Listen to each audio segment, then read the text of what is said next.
Hello, friends.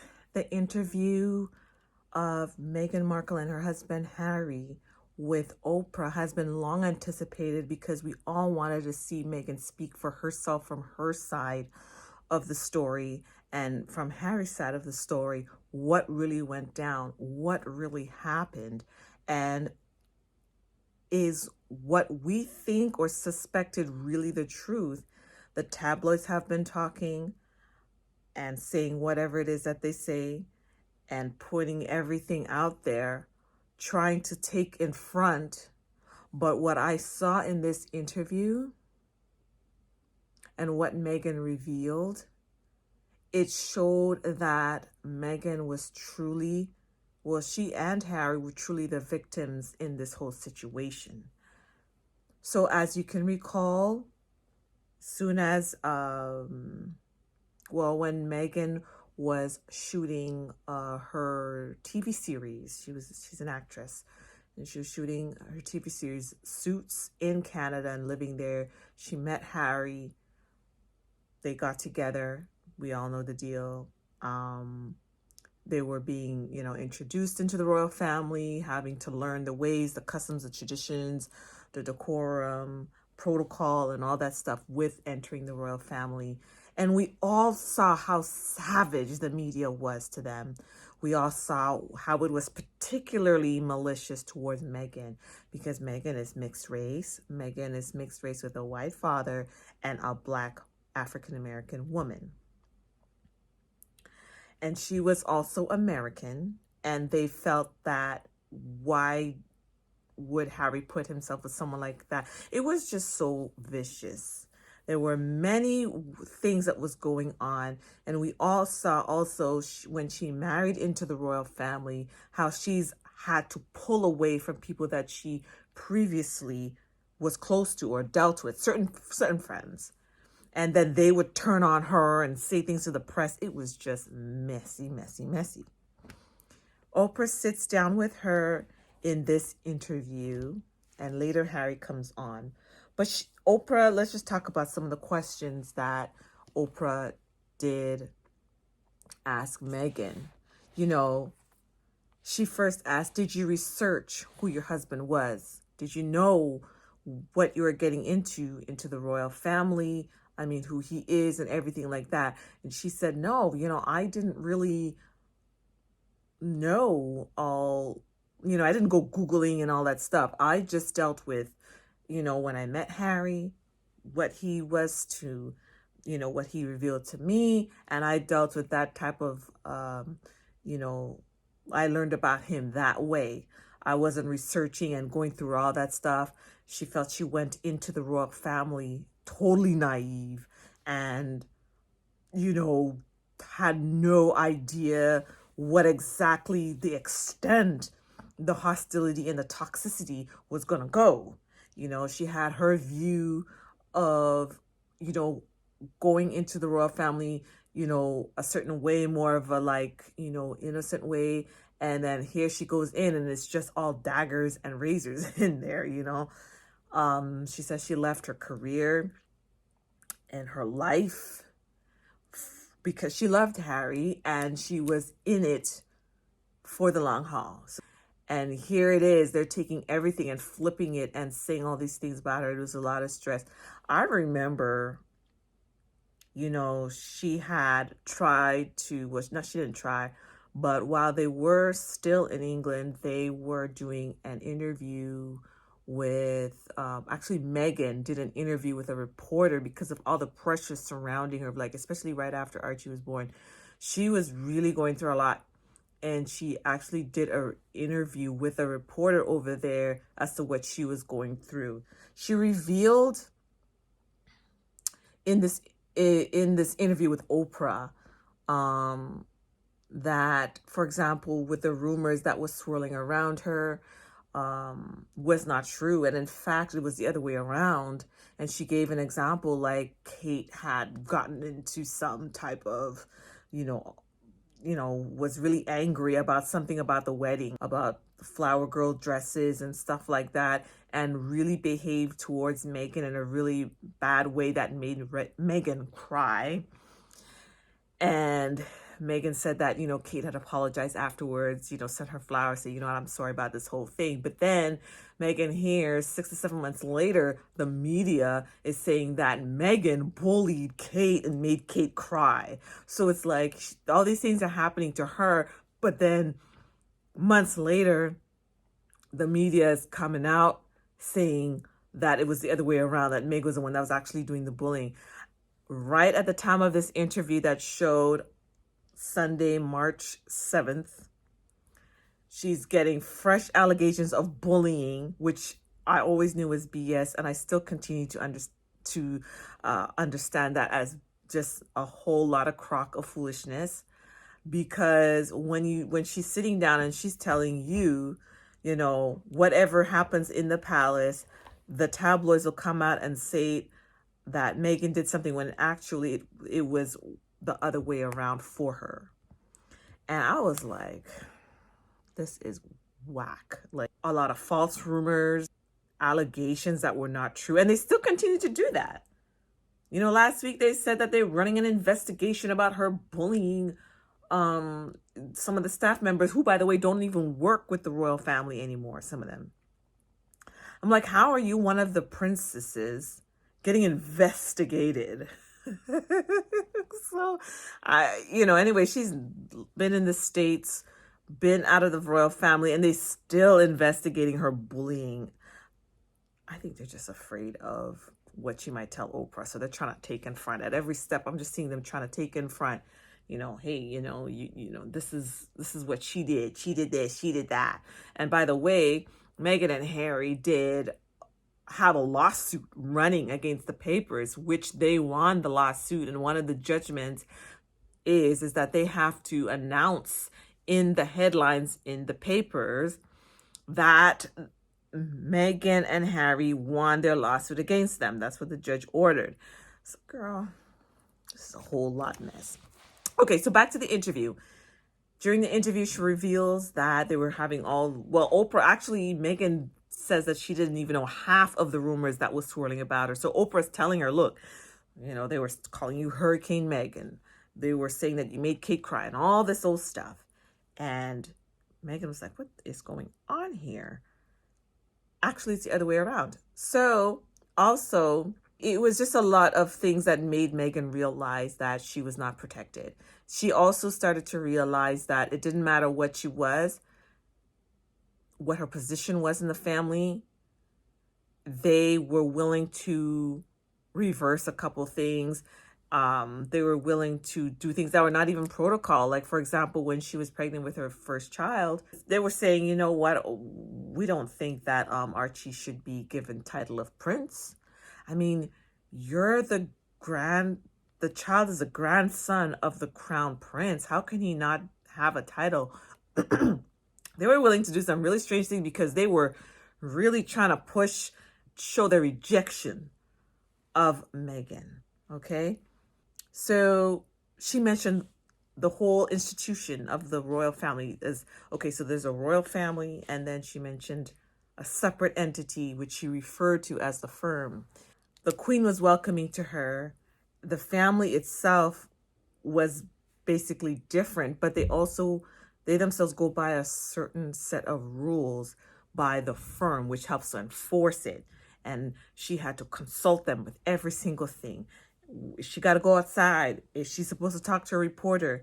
Can she go in and check herself into a hospital if she needs help? It was just, they control everything. And she was beginning to feel stifled. She also revealed that she was beginning to feel suicidal. She revealed that it was all too much for her, and she asked for help and they would not give her help. She also reached out to senior members of the royal family. She also reached out to HR, but they said that she's not exactly a staff, so they cannot offer her support. And she cannot check into a hospital. She cannot just go into a clinic and be like, look, I feel like I'm going crazy. I need a chill for like a weekend. She cannot do those things. Are afraid to voice that they need help. And I know personally how hard it is to not just voice it, but when you voice it, to be told no. Ooh. And so I went to human resources and I said, I need help, because in my old job there was a union and they would protect me. And I remember this conversation like it was yesterday, because they said, my heart goes out to you because I see how bad it is, but there's nothing we can do to protect you because you're not a paid employee of the institution. This wasn't a choice. This was emails and begging for help, saying very specifically, I am concerned for my mental welfare. And people going, oh, yes, it's disproportionately terrible what we see out there to anyone else, but nothing was ever done. And, you know, having to go against that institution, or what she termed as the firm, okay, it was too much for her. And Harry, for him, it was beginning to look like history was repeating itself. Harry comes on later in an interview and he just simply like tells it straight away. A lot of it was racism. They were really going overboard and doing everything they can, including when their child was born. They really did not want to offer security. They were trying to pull away security for him and his wife, Meghan. They also revealed that he said, okay, they said, you know what, since you're making the decision to leave the royal family, you cannot have the security that comes with it. And Meghan was like, I don't really care about the titles so much. Y'all can have the titles. But the fact is, because of our you know, that we're well known and still part of the royal family, even though they're not doing the duties of the royal family, but the threats are still there. They were receiving death threats also. You know, she was like, you cannot, they were basically pleading for them to still continue the security, which was important. Harry, because you had stepped back, your firm says you're no longer going to have protection. So did you ask for that? Because were you trying to have it both ways? You wanted to step back, but also keep your foot in royal business, it seems. It's interesting that you talk about it being, you know, have it both ways. On the security element, I never thought that I would have my security removed, because I was born into this position and I inherited the risk. So that was a shock to me. That was what completely changed the whole plan. So that you, as Prince Harry, are going to have your security removed. Yeah, and I even wrote letters to his family saying, please, it's very clear the protection of me or Archie is not a priority. I accept that. That is fine. Please keep my husband safe. I see the death threats. I see the racist propaganda. Please keep him safe. Please don't pull his security and announce to the world when he and we are most vulnerable. And they said it's just not possible. Harry says that he asked them, did the risks decrease? Why are you pulling away our security? They said no, but we just feel like things have changed, so we need to pull them back. And there was a struggle, like, you know, that doesn't change what can happen to them, whether they have the prince and the princess or the duchess title or not. Their threat's still the same, and what their concern is security, not just for them but for their child. Meghan also revealed during the interview the feeling of loneliness, you know, and like I mentioned before, their movements and everything that they decided, who they spoke to, their image was carefully curated and monitored. And so it was very important with whatever they did that they had to check with the institution, and it was making her feel lonely, not because she was alone, like physically, like her husband was there, but she couldn't really say much and do much. And at one point she said in 4 months, she only went out twice. And so even though she was everywhere in the tabloids, everywhere you go, she was, you know, she seemed ever present with all the talk about her, but physically she was just like on lockdown. They actually compared that to, like, you know, Rona lockdown. Like, you just gotta be out of sight. There was when she had Archie, Oprah was saying, Oprah was saying, what was the speculation about when you were having your first child, and she said that there was some conversations that she was not in, but she heard from other people that there was some conversations that took place about, about the baby being too dark, or would the baby be too dark? And Oprah was like, what?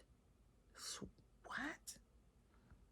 So there was some conversations about that, and it was shocking to see that, they were really showing themselves in how they were treating not just Meghan, but also Harry. He had he also revealed that his dad stopped taking his calls. Prince Charles was not taking his calls. He was like, you know what, I can't with you. I am no longer going to be taking, and he felt alone. And so he said he had to do something about it. And he felt that the father, when Oprah was like asking him, like, why is it that your dad will no longer take your calls? He said, it's because I decided to take matters in my own hands. I decided to take matters in my own hands and protect my wife and protect my son, because I see history repeating itself. I know what happened with my mother, and I also saw nothing come out of it. And so I really needed to do something, because now I have a family that I needed to protect. Now, before Meghan, Oprah asked him, would you have left the royal family if Meghan wasn't there? And he's like, no, I was trapped. I was trapped without knowing I was trapped. I was like, wow. He felt that he was trapped without knowing that he was trapped. And he feels that his father and his brother's trapped too. They got to be very, everything has to be under scrutiny, everything that they do. And that was just too much for him. He felt that Meghan freed him. He revealed that Meghan freed him.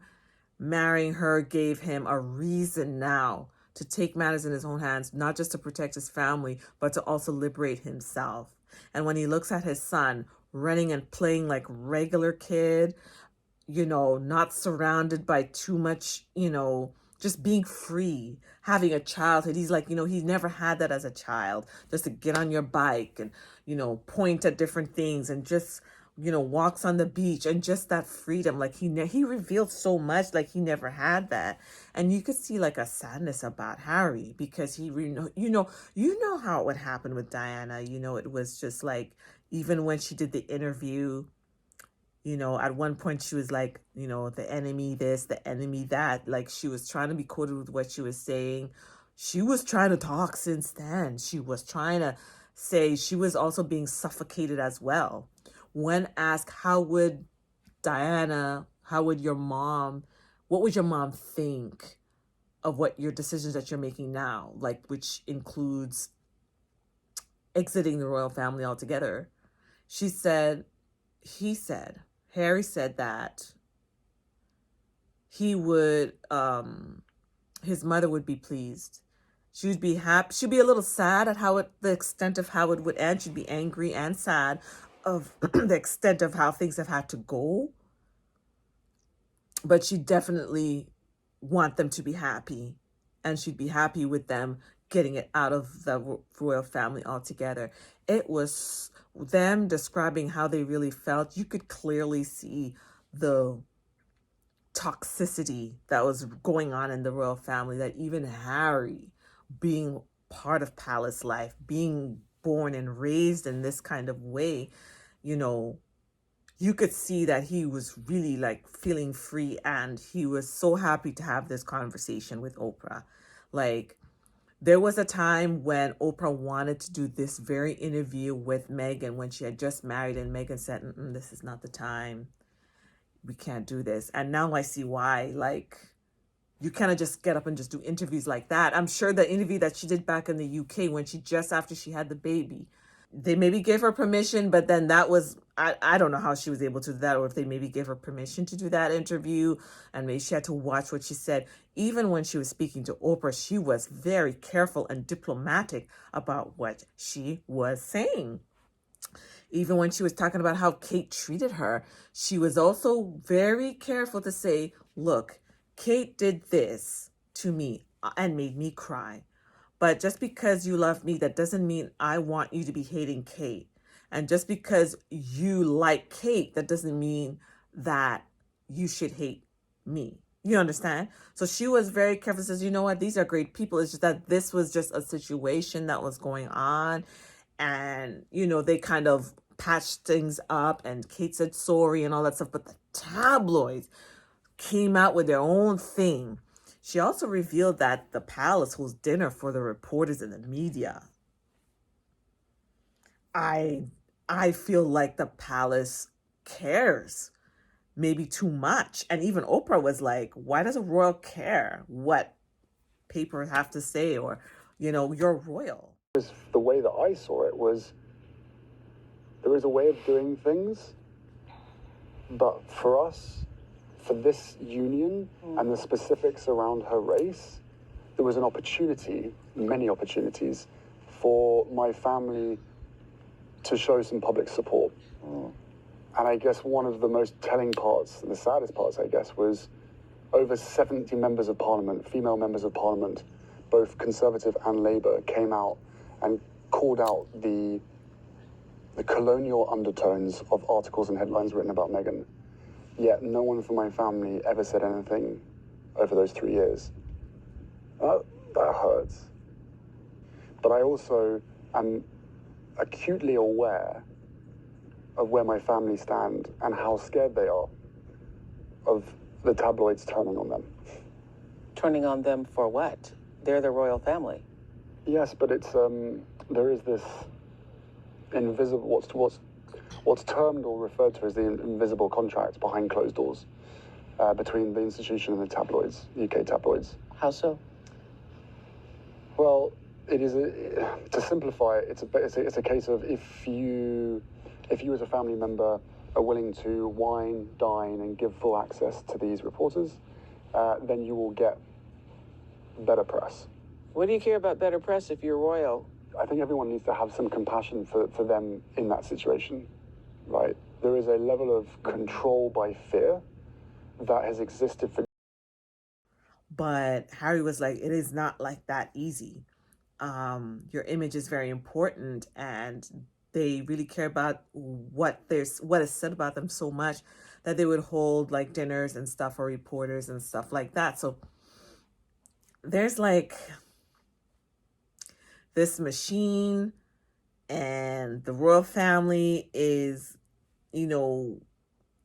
trying to stay in control over everything, but they don't want to lose too much control because they don't want things to flip on them. I mean, that's kind of what the impression I'm getting. Another thing that I saw was, with Harry, alluding to the racism. I mean, he came out. Meghan was trying to be soft with it. Harry was like, pow, pow.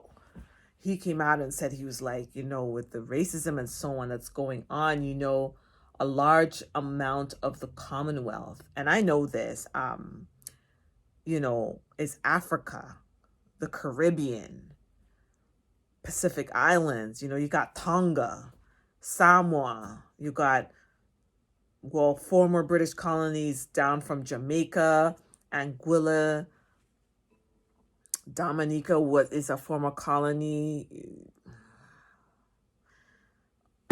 You got Africa. Many countries in Africa are either, if not current or former colonies, but the Commonwealth is huge, including Canada. So most of the Commonwealth countries are people of color, Black people, brown people. And this is what's going on. The royal family still don't know how to act. They still acting like this is all new to them. And Meghan being mixed race in there is all new to them. They still kind of bugging out, and they want to, you have a grandson of the crown prince and the great grandson of the queen herself, and you feel that he shouldn't have the title of prince, and no security. And Meghan and Harry revealed that the tabloids tried to say that Meghan is the one that's causing the ruckus, Megxit and all this old stuff. She's causing the ruckus, and Harry's losing everything because of Meghan, and they're leaving and ditching, the family. And they said no, they were not. This was actually not a decision for them to make. They only presented the fact that if this is not working as senior royal family members, we can still be family and do the work. We're just not carrying the titles, but we can still be there and support the Queen. February 19th, 2021, Buckingham Palace released a statement announcing it was agreed that Prince Harry and Meghan would not return as working members of the royal family. Harry and Meghan's royal patronages and Prince Harry's honorary military titles would be returned to the Queen. The Queen's statement was released after our interview took place. Your exit agreement with the royal family, that is coming up at the end of this month. The decision is, the decision that, as of last week or whatever it was, is that they will be removing everything. Are you hurt by that decision? I am hurt, but at the same time, I completely respect my grandmother's decision. I would still love for us to be able to continue to support those associations, albeit without the title or the role. But the media machine is saying, nope.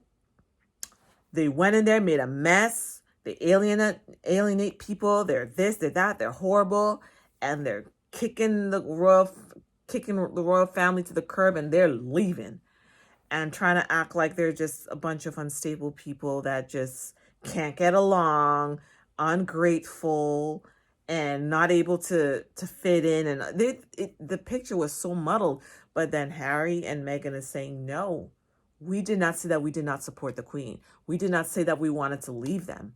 We just said that we will step back. What part of stepping back do they not understand? They just wanted to step back. But they're in the family, they're supporting the Queen, and they even do the work and the charities and stuff like that, but they're just not the senior.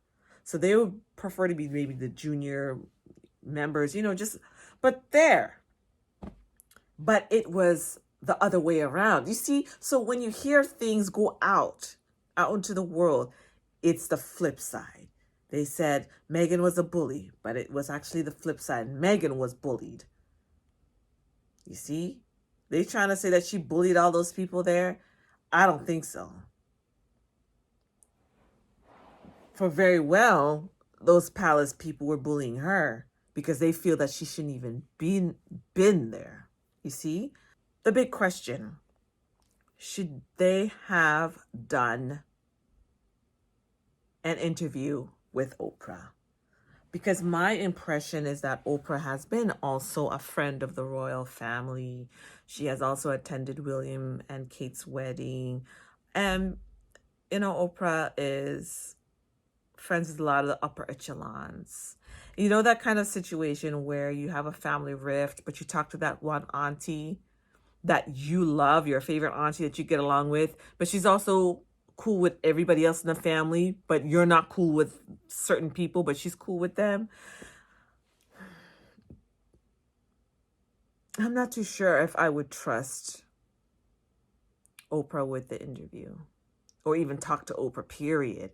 Because if you look, Lady Diana years ago did an interview as well, very similar, in which she poured her heart out and she was trying to tell the truth as to what's happening, like the same feelings of just being lonely and close to suicide. And they were messing with her in there, okay? And just really bullying her and putting her through a lot of work. And the interview only made fodder for Diana. Whatever they were saying about her, it was just fodder to the fire that Diana was already in. So sometimes, they already Meghan and Harry won their lawsuit against the paper that was slandering them, libel and slander. But I still have mixed feelings as to whether this interview should have been done or not, and whether this is something that would help them enhance their image or make any changes, whether positive or negative. It may be just neither here nor there for them. I feel like sometimes silence can be powerful, but I think that with the hits that kept coming and all that stuff, maybe she felt, if I don't say anything, this is just going to get out of control. So they felt, you know what, let me take Oprah on this offer that she made to me years ago and let me do this interview with her and say what I need to say. And that's the thing also with a lot of these status quo situations when you enter in an institution or those families with long tradition. She's a non-royal. She had a regular life, and then you're going into a royal family and there is traditions and protocols and all this stuff, and you got to fit. And it's like you are a peg trying to fit into a round hole. And Meghan is American. She got, she stands up for herself. She's had a whole career and a whole life before. So it's not like she has no sure footing. She's different from Diana, Harry's mother, in that, she wasn't an 18-year-old virgin that didn't have no life experience. She married at 36 to Harry, and she's learned so much of how to go through open doors and unlocked closed ones and all this stuff. But it's still messing up Meghan, what they're doing, what they did to her in there. She's pregnant with a daughter. They revealed that they're having a girl. And you could see how Harry and Meghan are like relieved. But when they're sitting down talking with Oprah, they're all kind of like sad and just, they looked, at one point it was kind of intense, and she even cried when she was trying to recount all the stuff that happened. So this is very interesting, I would say. Just very, very interesting. It was an interesting interview. I don't know if I would have given an interview to someone like Oprah, especially since she's friends with all those people.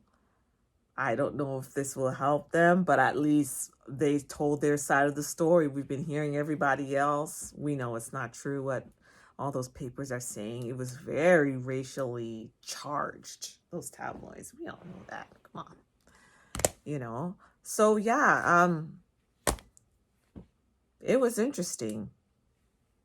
Okay, so with all that being said, please like, share, subscribe, discuss.